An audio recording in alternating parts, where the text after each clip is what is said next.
hemos cruzado el norte y hemos llegado a Bilbao desde Galicia para presentar otras 7 bodegas en una cata que ha sido muy bonita realmente, porque ha surgido el tema de la esencia gallega, de nuestro eslogan, ¿no? y del territorio.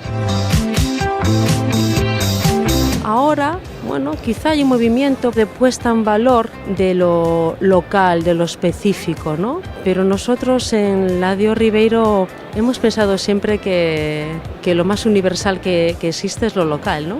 Defendemos esto, con lo cual ojalá, a lo mejor está Ribeiro de moda ahora, pero no creo que sea una vuelta, creo que es algo que en nuestro caso es nuestra esencia.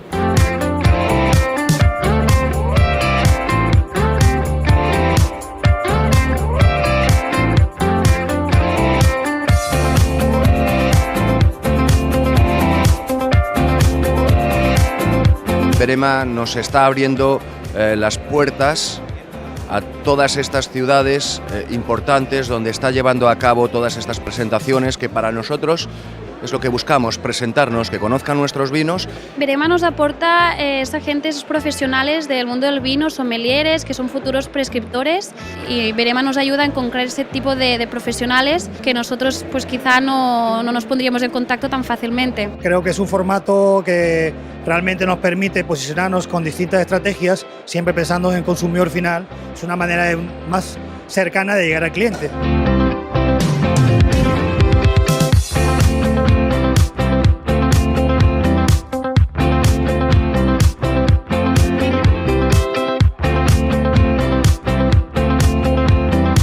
Os queríamos trasladar y hacer una cata en la que contáramos un poco los secretos del verdejo, pero más que los secretos del verdejo, nuestros secretos, ¿no? La apuesta de la propiedad, que es el proyecto de colaboración entre François Lurton y Michel y Dani Roland, una apuesta clara por la variedad, por el terreno, por el terruño y luego por la zona.